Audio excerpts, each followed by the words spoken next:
Pemirsa, Kepolisian Republik Indonesia dan Komisi Pemilihan Umum (KPU RI) menandatangani nota kesepahaman terkait dengan sinergisitas pelaksanaan tugas dan fungsi dalam penyelenggaraan pemilu dan pemilihan serentak di tahun 2024 mendatang.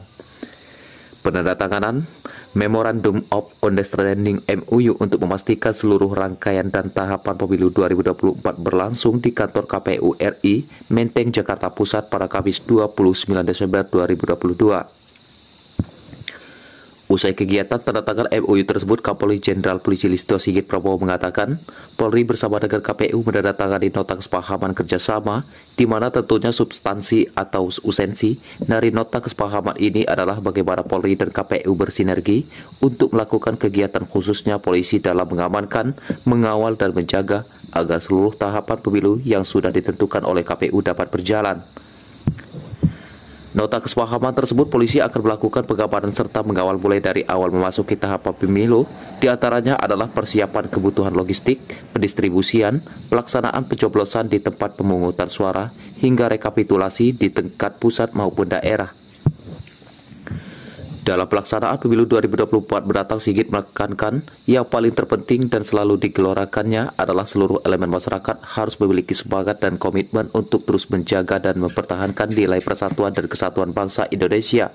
Menurut Sigit, silang pendapat dan perbedaan pilih dalam pesta demokrasi 5 tahun adalah hal yang biasa. Namun Sigit menegaskan, seluruh calon pemimpin di tingkat pusat maupun daerah harus berkomitmen selalu menjaga persatuan dan kesatuan, mencegah polarisasi, serta membawa visi misi Indonesia jauh lebih baik.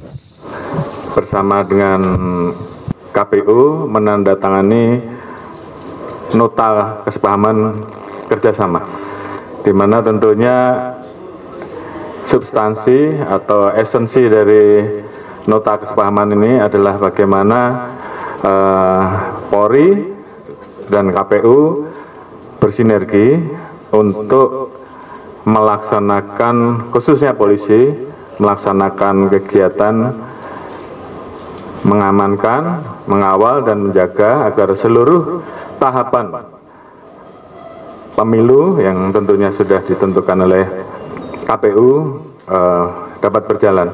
Tentunya dari mulai hal yang bersifat pemutakhiran data sampai dengan mempersiapkan alat-alat yang terkait dengan kebutuhan logistik pemilu, distribusinya, sampai dengan tentunya nanti kegiatan pelaksanaan pengamanan pada saat terjadi kegiatan pencoblosan di TPS, termasuk pada saat penghitungan dan rekap, sampai dengan mulai dari daerah sampai dengan pusat. Selain itu, Sigit meminta kepada seluruh elemen bangsa untuk belajar dari pengalaman pemilu sebelumnya, sehingga di tahun 2024 tidak lagi terjadi polarisasi, politik identitas, sara dan hal lain yang dapat merusak persatuan dan kesatuan bangsa. Di sisi lain, Sigit menuturkan Indonesia berada di dalam posisi yang sangat bagus karena berada di urutan kelima di antara negara G20 dan berada di puncak kepemimpinan global. Sigit menyatakan seluruh elemen masyarakat harus terus mempertahankan tren positif tersebut demi wujudkan Indonesia emas di tahun 2045. Para calon yang dipilih tentunya harus adu visi yang baik, adu misi yang baik tentang bagaimana Indonesia ke depan yang lebih baik, dan itu yang kita kelola dan kita jaga, sehingga kita harapkan pemilu ke depan siapapun yang terpilih akan membawa Indonesia menjadi jauh lebih baik. Saat ini Indonesia berada di dalam posisi yang sangat bagus.